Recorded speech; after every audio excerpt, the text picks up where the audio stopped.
आप सबको मेरा नमस्ते। अभी ये सेशन में मैं आपको हमारा जो काम हो रहा है, कहाँ से हम लोगों ने ये सब सीखा, कहाँ क्या-क्या हम लोगों ने काम किया है, उसके बारे में मैं थोड़ा आपको बताऊँगी। तो हम मैंने जैसे आपको बताया कि हम लोगों ने 2007 मतलब 2007 में मैंने एनजीओ में काम करना चालू किया जब मैं मतलब अमेरिका से आई थी।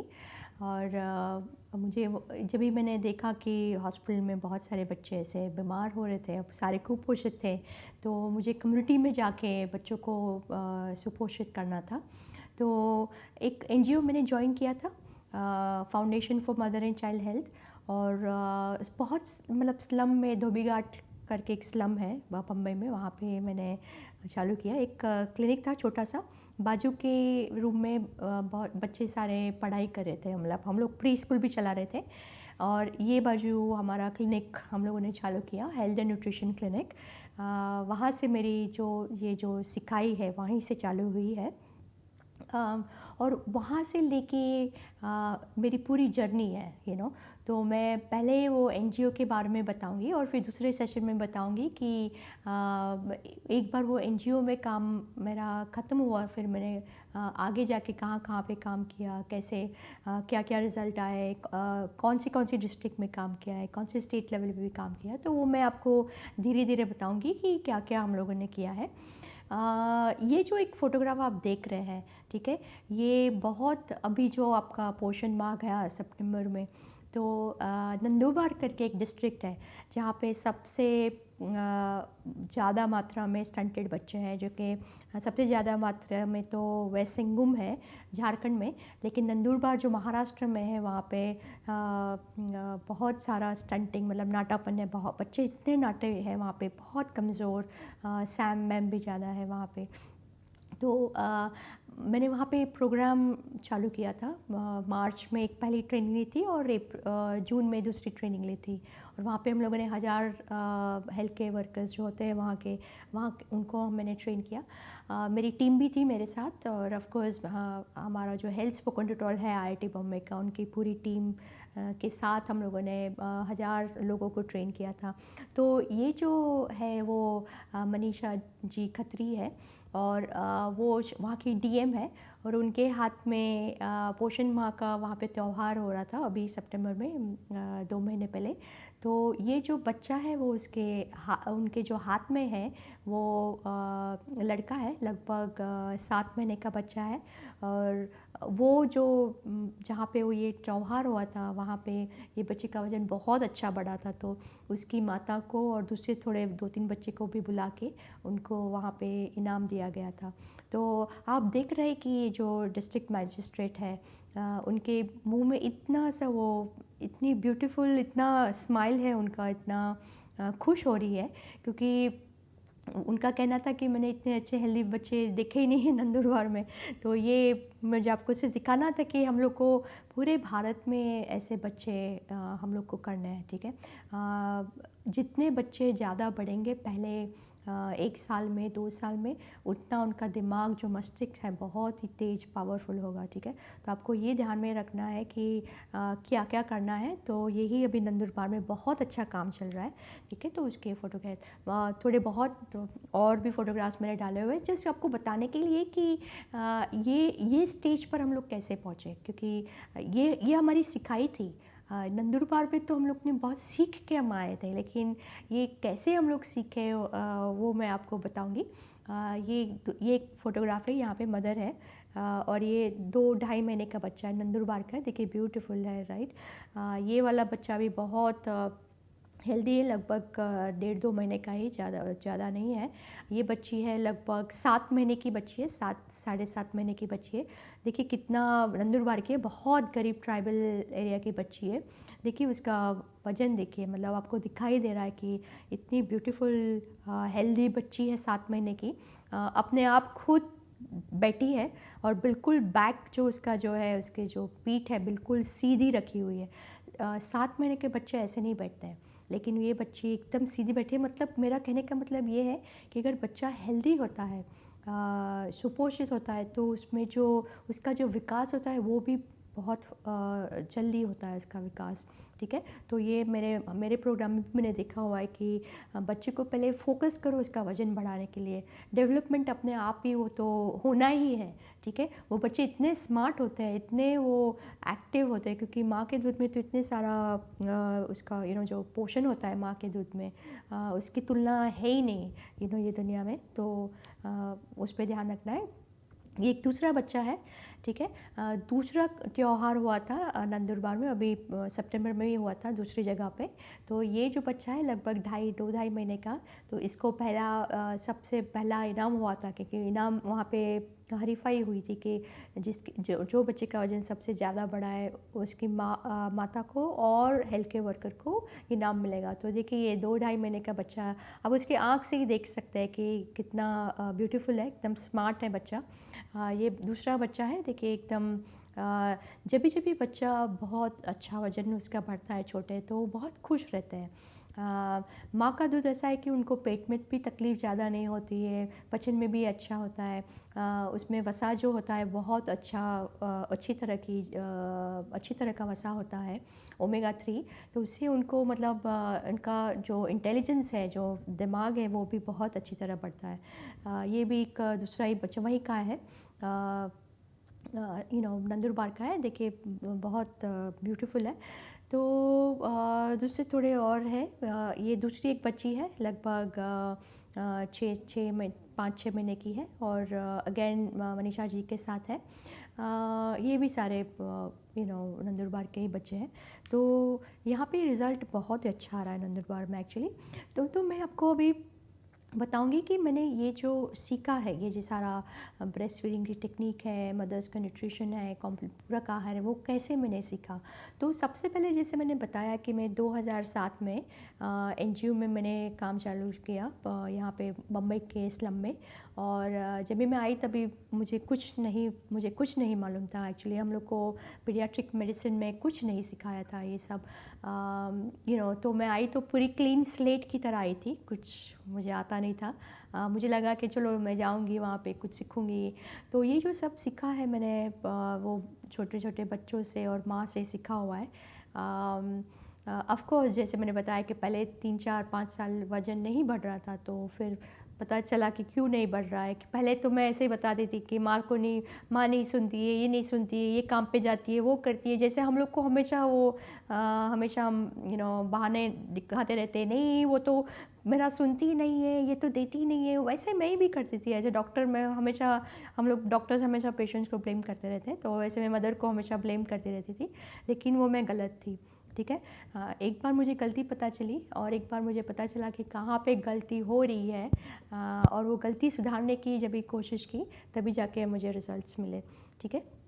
और अबाउट 2013 में 2013 में मैंने रूरल एनजीओ ज्वाइन किया, क्योंकि मुझे जानना था कि जो स्लम में जो बच्चे रुष्ट पुष्ट हो रहे थे, वो तो ठीक है, चलो स्लम में हॉस्पिटल बहुत नज़दीक थी, डॉक्टर्स कितने सारे थे वहाँ पे।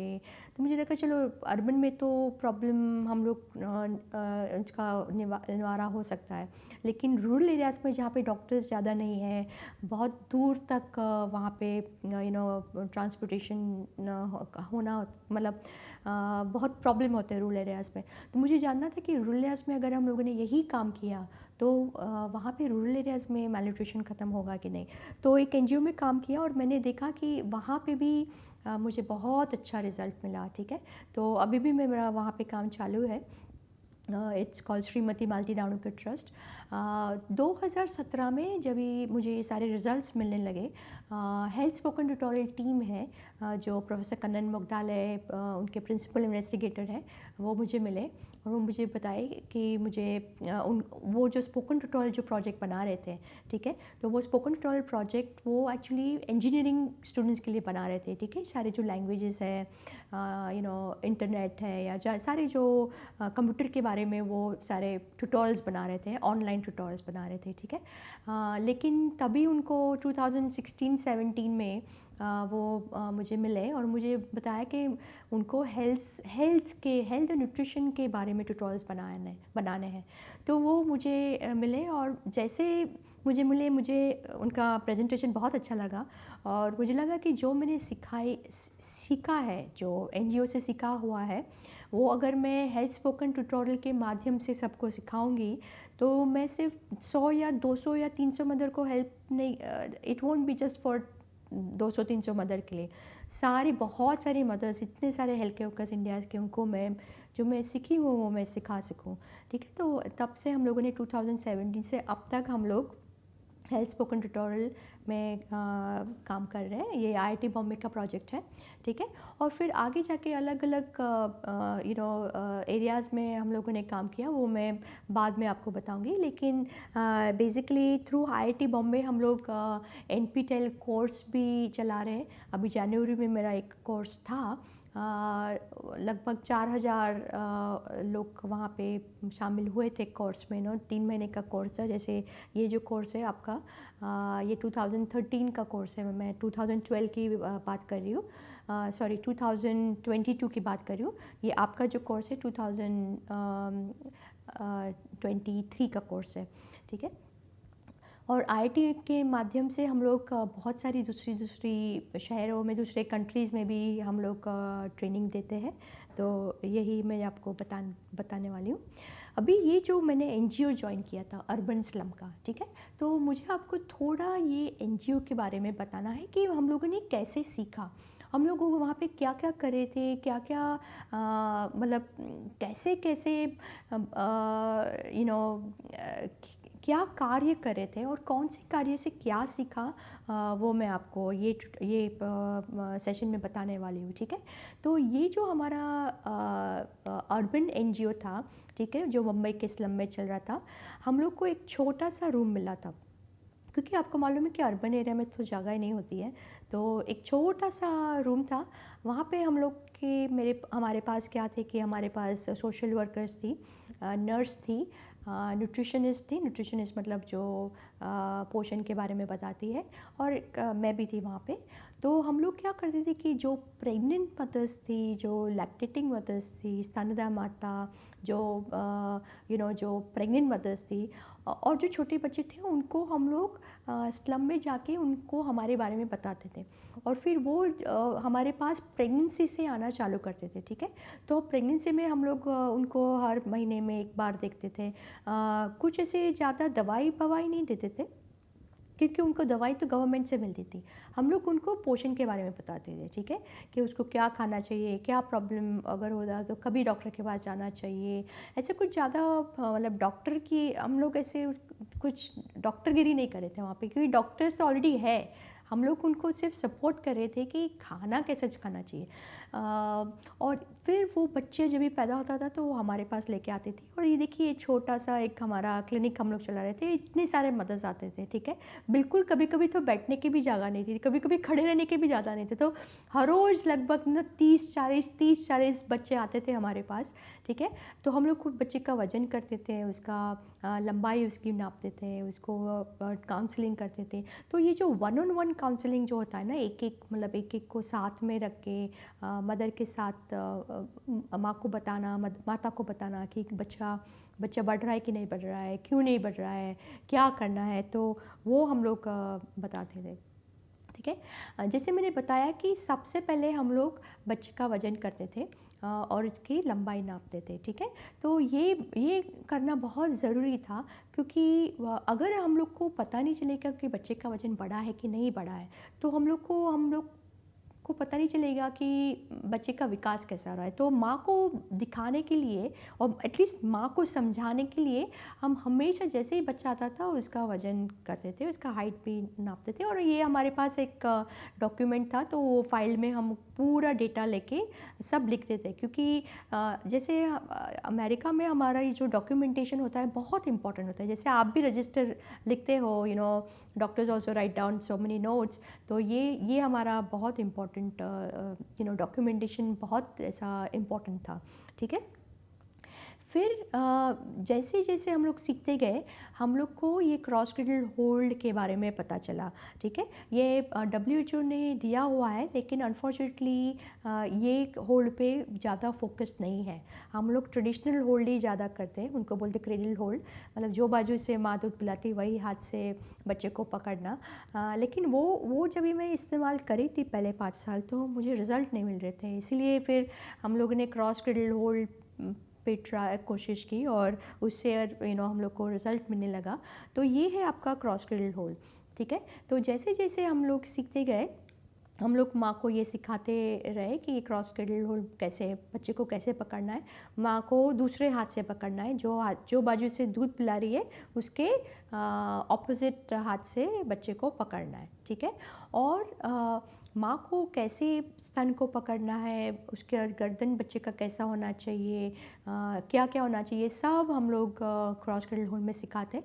यहाँ पे एक डॉक्टर है, वो जो माँ को सिखा रही है, ठीक है, कि कैसे वो बच्चे को पकड़ना है।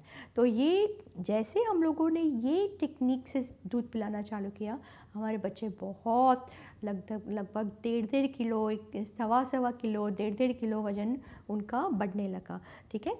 तो ये है आपका क्रॉस क्रेडल होल्ड, ठीक है। यहाँ पे देखिए माँ ने उसको स्तन को नीचे से पकड़ा है, जैसे हम लोग सी आकार में हमेशा पकड़ते हैं ना, तो ये क्रॉस क्रेडल होल्ड में स्तन को नीचे से पकड़ के रखना है। वो मैं आपको मतलब दूसरे सेशन में बताऊंगी कि कैसे बच्चे को पकड़ना है, ठीक है। ये जो है एक अगेन बहुत इम्पॉर्टेंट वीडियो है। तो उसमें मैंने बताया कि प्रॉब्लम क्या है कि अगर बच्चा सिर्फ निपल मुंह में डालता है तो निपल से दूध नहीं आता है, ठीक है। बच्चे को मुंह में पूरा जो एरेला का जो काला भाग है, नीचे का जो एरेला का जो भाग है, अगर उसके मुंह में गया तो बच्चे को बहुत दूध मिलेगा। तो मैं आपको ये दिखाना चाहती हूँ, देखिए, अगर निपल से अगर सिर्फ निपल गया मुंह में तो दूध नहीं आता है, लेकिन अगर पूरा एरेला जो गया है, जो स्पेशली नीचे वाला एरेला, तो उसमें बच्चे को दूध बहुत अच्छी तरह मिलेगा, ठीक है। तो ये आपको ध्यान में रखना। मैं एक बार वापस आपको दिखा देती हूँ। तो देखिए निपल से दूध नहीं आ रहा है, ठीक है। और भारत के सारे बच्चे निपल लैची कर रहे हैं, ठीक है। आपको यही सिखाना है कि बच्चे के मुंह में नीचे का स्पेशली काला भाग बच्चे के मुंह में जाना चाहिए, ठीक है। अभी ये इतना सिखाने के लिए माँ को 45 पॉइंट आना ज़रूरी है, ठीक है। 45 अंक हम बोलते हैं, तो वो मैं आपको बाद में सिखाऊंगी। ये जो है, इसमें क्या करते हैं हम लोग कि प्रेग्नेंट मदर्स, जब भी मैंने बताया कि प्रेग्नेंट मदर्स वो आती है हमारे पास, तो लास्ट जब भी मंथ होता है, लास्ट जो 6 महीना होता है, वहाँ पे हम लोग माँ को क्रॉस क्रेडल टेक्निक सिखा देते हैं। क्योंकि ये जो टेक्निक है, ऐसा जैसे इजी लग रहा है, इतना सिंपल नहीं है। तो हम लोग पहले तो उनको 3-4 वीडियो दिखाते हैं हमारे हेल्थ स्पोकन ट्यूटोरियल के, वो मैं आपको दिखाऊंगी। और उसके बाद उनको मदर्स को ब्रेस्ट मॉडल देते हैं, और उनको ब्रेस्ट और बच्चे का डॉल भी देते हैं, और उनको बताते हैं कि प्रैक्टिस करो, क्योंकि जितना वो प्रेगनेंसी में प्रैक्टिस करेगी, अगर वो कल जाके कहीं और बाहर भी डिलीवरी हुई उसकी, तो उसको पता चलेगा कि बच्चों को कैसे पकड़ना है, स्तन को कैसे पकड़ना है, कितनी बार देना है, कैसा करना है। ये सारे जो 45 पॉइंट है माँ को पता चलेंगे, ठीक है। तो ये आपको ध्यान में रखना है कि माँ को ANC के टाइम पे ये क्रॉस क्रेडल टेक्निक सिखाना बहुत ही ज़रूरी है, ठीक है। और दूसरा एक बहुत इम्पॉर्टेंट महत्व की बात मुझे बतानी है कि सिर्फ माँ को ये क्रॉस क्रेडल टेक्निक ही सिखाना ज़रूरी नहीं है, लेकिन और भी ज़्यादा चीज़ ज़रूरी है। जो अगर बहुत टाइम हम लोग देखते हैं कि जब ये हॉस्पिटल जाते हैं तो बच्चा बहुत सुस्त होता है। जब भी बच्चा पैदा होता है ना, पहले कभी कभी वो लोग बच्चा खींचता दूध नहीं है, बहुत सुस्त हो जाता है। वो बच्चों में शुगर की मात्रा कम होने के चांसेस बहुत ज़्यादा है, ठीक है। तो आपको ये ध्यान रखना है कि माँ को सिखाना है कि वो अपना दूध कैसे निकाल के बच्चे को दूध पिला सकती है। तो वो भी पूरा एक टेक्निक है, पूरा स्किल है। तो वो भी आपको प्रेगनेंसी के टाइम में ही सिखाना है, क्योंकि कभी कभी क्या होगा कि वो जब भी हॉस्पिटल में जाएगी उसको कोई हेल्प नहीं मिलेगा, नर्सिस को नहीं मालूम होगा, आप नहीं होंगे, तो माँ को पूरा सक्षम करके उसको हॉस्पिटल भेजना है। जैसे आप हमारे जो सोल्जर्स होते हैं जो बॉर्डर पे जाते हैं, तो बॉर्डर पे जाते तो हम लोग हमेशा उसको सक्षम करके भेजते हैं, राइट? ऐसे थोड़ी भेज देते हैं। तो ये जो है, ये तो जब भी हॉस्पिटल में डिलीवरी के लिए जाती है, वहाँ पे तो पूरा वॉर जोन होता है, पूरी बैटल होती है वहाँ पे, बैटल जोन, राइट? तो आपको आपकी मदर्स को, प्रेग्नेंट मदर्स को पूरा सक्षम करके भेजना है, सिखा के भेजो। ये होगा तो ये करना है, ये होगा तो ये होगा। तो ये तो मैं आपको सिखाऊंगी, लेकिन ये ध्यान में रखना है कि एएनसी में ये सब सीखना आपको सिखाना ही पड़ेगा, ठीक है? ओके। ये है हमारा प्रेगनेंसी क्लब। तो हम लोग प्रेगनेंसी क्लब में, जैसे मैंने बताया कि प्रेग्नेंट मदर्स को बुलाते थे। तो पहले 8 महीना तो हम लोग सिर्फ उनको उसके पोषण के बारे में, कुछ प्रॉब्लम्स हुआ तो उसके बारे में, उसको बारे में फ़ोकस करते थे। लास्ट महीना जो होता था, जो आखिरी जो महीना होता था, वहाँ पे हम लोग तभी ब्रेस्ट फीडिंग के बारे में बताते थे, ठीक है? लेकिन ये भी फेज़ बहुत ही इम्पोर्टेंट है कि माँ को क्या खाना देना है। अभी आपको मालूम है कि हमारे भारत में बच्चों का वज़न जब भी होता है, birth weight, it's only 2.7 kilogram average. वो कम है, एवरेज कम है, ज़्यादा होना चाहिए।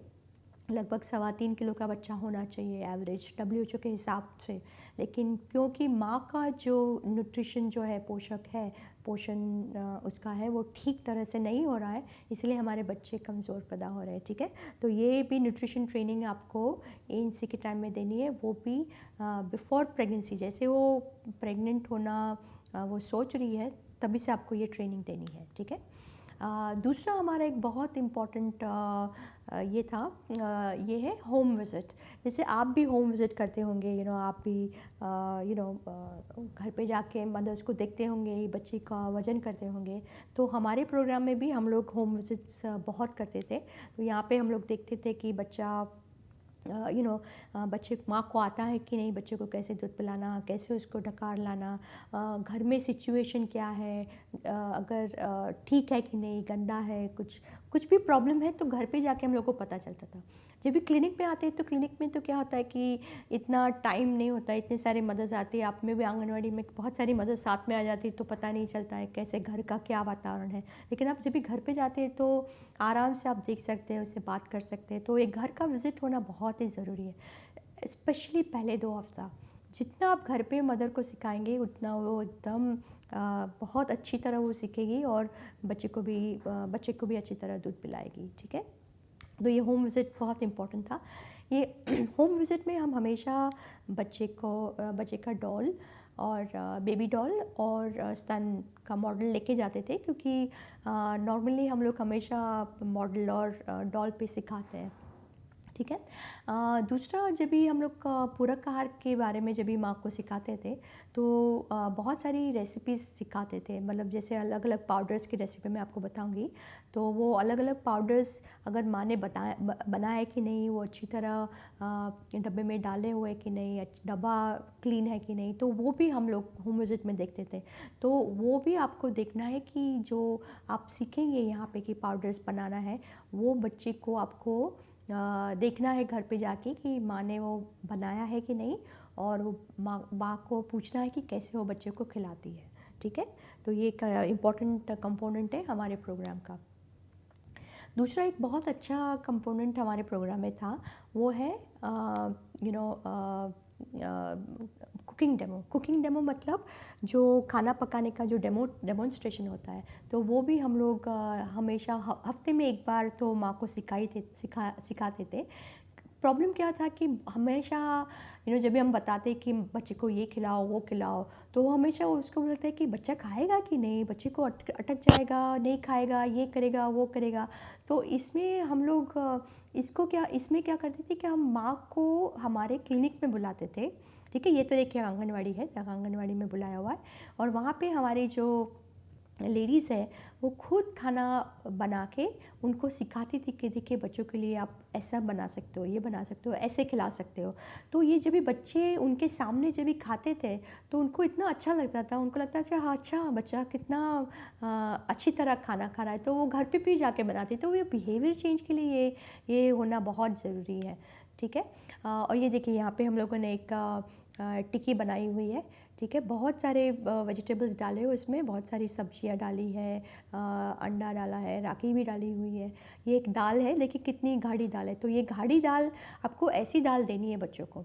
आप अगर दाल पानी वाला दाल देंगे तो बच्चे का वज़न कैसे बढ़ेगा? पानी से थोड़ी वज़न बढ़ता है, ठीक है। तो आपको वैसे, और दूसरा ये है, हम लोग मैं आपको रेसिपी भी सिखाऊंगी, बहुत सारे रेसिपीज़ के ट्यूटोरियल बनाए, तो मैं आपको सेशन द्वारा सेशन के हर सेशन में रेसिपीज़ भी सिखाऊंगी। ये जो है इसको बोलते हैं हम रिस्पॉन्सिव फीडिंग, उत्तरदायी भोजन। तो इसमें हम लोग सिखा रहे हैं कि मदर को कैसे बच्चे को खिलाना है, ठीक है। तो उसको बिठा के, ठीक तरह से बिठा के उसको उसके मुंह में निवाला डालना है। कभी कभी बच्चे अपने आप भी निवाला डालते हैं, तो अगर वो खुद डाल रहे तो बहुत अच्छा है, लेकिन बच्चे ने अगर खाना ख़त्म नहीं किया तो माँ को वो निवाला बच्चे के मुंह में डालना है, ठीक है। तो ये देखिए, एक दूसरा हम लोगों ने रागी का डोसा बनाया हुआ है, उत्तपम बनाया हुआ। तो इसमें ये रागी है, सारी अलग अलग भाजियाँ है, देखिए आप, ये पालक है, ये थोड़ा मेथी है, गाजर है, चीज़ भी डाला हुआ है, 2 अंडे हैं। ये पूरा मतलब बहुत ही पौष्टिक खाना है, ठीक है। तो ये आपको हम लोगों ने पकाकर माँ को बता रहे कि कैसे बच्चे को खिलाना है, और बहुत बढ़िया तरह से बच्चे ने खाया, ठीक है। ये अलग अलग पाउडर्स है, मैं आपको पाउडर्स की रेसिपी सिखाऊंगी, वो एक अलग अलग सेशन में। ये है अपने सहजन के पत्तों का पाउडर है, ये अपने जो शिंगदाने, मूंगफली बोलते हैं उसके, मूंगफली और काले तिल का पाउडर है। ये अलग अलग बीज और दाने का पाउडर है। तो अलग अलग पाउडर्स हमने बनाए, मैं आपको रेसिपी सिखाऊंगी। बहुत ही इम्पॉर्टेंट है, अगर 6 महीने के बाद आपने ये पाउडर्स बच्चे के खाने में चालू किए, मतलब जब माँ पकाती है, आप ये पाउडर 1 चम्मच डाल सकते हैं, 2 चम्मच डाल सकते हैं, तो बच्चे का वज़न बहुत ही अच्छा बढ़ेगा, कि इसमें सारे जो टाइप 2 न्यूट्रिएंट्स हैं, जो विकास के जो न्यूट्रिएंट हैं, बहुत अच्छी तरह में इसमें है। एक दूसरा हम लोग चला रहे थे, खाना तो ज़रूरी है, तो पोषण के बारे में तो हम लोग काम कर ही रहे थे, लेकिन ये है विकास। तो बच्चे तो इतने हृष्ट पुष्ट हो जाएंगे कि, लेकिन बच्चे को कैसे उसको क्या डेवलपमेंटली उसको स्टिमुलेट करना है, कैसे उसका वो तुरंत मतलब बैठना चाहिए, बोलना चाहिए, तो वो करने के लिए हम लोग मदर को सिखाते थे कि मसाज कैसे करना है, कैसे उसको घर पे खिलौने बनाने हैं। तो वो उस पर भी हम लोगों ने बहुत काम किया है, तो वो भी आपको करना है आपके विभाग में। ये जो डेटा के लिए हम लोगों ने एक अच्छा सा सॉफ्टवेयर बनाया था वो टाइम, तो ये सॉफ्टवेयर हम लोग को बहुत काम में आया, क्योंकि जैसे जैसे हम लोग सॉफ्टवेयर में डेटा डालते थे तो हमें तुरंत ही पता चलता था कि क्या बच्चे का वज़न बढ़ा है कि नहीं। ग्रोथ चार्ट पे आ जाता था, ग्रोथ चार्ट हम मतलब मशीन हमको पता था कि बच्चा नॉर्मल है, मालनरिश है कि नहीं, क्या है, क्या क्या करना है। तो ये हम लोग ये मेरी नर्स है, और जैसे डेटा डालती थी, मैं कहीं पे भी हूँ, भारत में हूँ, अमेरिका में हूँ, तो मुझे वो डेटा तुरंत मिल जाता था। तो ये कम्युनिकेशन के लिए भी बहुत अच्छा था ये जो सॉफ्टवेयर था, ठीक है। तो हमारा मतलब ये जो हमारा जो काम है वो पूरा जीवन चक्र के दृष्टिकोण के माध्यम से पोषण जाना चाहिए, सही तरह का पोषण, राइट। जैसे हम हमेशा बोलते हैं सही पोषण देश रोशन। तो ये पोषण सिर्फ बच्चों के लिए या तो प्रेग्नेंट मदर्स के लिए नहीं है, हमारे सब के लिए पोषण है। और हमारा ध्येय क्या है कि ये माध्यम से हम लोग को इन्फेक्शन तो ना ही हुए, लेकिन जो आगे जाके जो हमारे जो ब्लड प्रेशर है, डायबिटीज़ है, मोटापन है, वो ना होए। पोषण ऐसा नहीं चालू करना है जिससे अब बच्चा मोटा होगा, लेकिन मोटा ऐसे नहीं होना चाहिए। वजन बढ़ना चाहिए, लेकिन बच्चा लंबा होना चाहिए, उसका मांस बढ़ना चाहिए। तो उस पर हम लोगों ने बहुत फोकस किया है, ठीक है। तो जो सारी जो रेसिपीज़ आप देखेंगे, उसमें आप देखेंगे कि चीनी नहीं है उसमें, हम लोगों ने गुड़ भी नहीं डाला हुआ है, क्योंकि गुड़ से भी बहुत सारा वो डायबिटीज़ होने के चांसेस है आगे जाके, ठीक है। और छोटे बच्चों में ये सारा जो है, इस पे हमने बहुत फोकस किया। क्रॉस क्रेडल होल्ड पे, स्तन क्रॉल जो बोलते हैं, ब्रेस्ट क्रॉल पे, दिन का 40 ग्राम बढ़ना ही चाहिए पहले 6-7 हफ्तों में, तो उस पर भी बहुत फोकस किया हुआ है हमने, ठीक है। और WHO growth chart percentile growth monitoring बहुत ही इंपॉर्टेंट था, तो मैं आपको वो भी सिखाऊंगी कि ग्रोथ मॉनिटरिंग कैसे करना है, वो परसेंटाइल ग्रोथ चार्ट क्या है, ठीक है। और ब्रेस्ट फीडिंग पे ऑफ कोर्स कि माँ को ब्रेस्ट फीडिंग आ रहा है कि नहीं, तो इसके भी हम लोगों ने फॉर्म्स बनाए, तो वो भी मैं फॉर्म्स आपको सिखाऊंगी, ठीक है। और ये पोषण युक्त भोजन, बच्चों का पोषण, तो एक पूरक आहार में क्या क्या देना है, क्या नहीं देना है, ठीक है, तो उसके बारे में भी मैं आपको सिखाऊंगी। किशोरी वय का पोषण, तो किशोरी जो बच्चियाँ होती है, तो उसको क्या क्या खाने में चाहिए, प्रोटीन युक्त खाना चाहिए, आयरन, B12, फॉलिक एसिड का से भरा हुआ, फॉलेट से भरा हुआ भोजन लेना चाहिए बच्ची को। स्टार्च वाला खाना ज़्यादा नहीं खाना चाहिए, क्योंकि जितना बच्चा स्टार्च खाएगा उसका वो शक्कर की मात्रा उसकी बढ़ेगी बॉडी में, और शक्कर कम करना है, जंक फूड कम करना है, ठीक है। और गर्भवती माता को भी वही ध्यान देना है, स्तनदा माता को भी वही ध्यान देना है। प्रोटीन हमारे खाने में बहुत कम है, तो प्रोटीन पे आपको बहुत ही ज़्यादा मात्रा में आपको ध्यान देना है, ठीक है। तो इसका ट्यूटोरियल आएगा तभी मैं आपको प्रोटीन के बारे में बताऊँगी। धन्यवाद।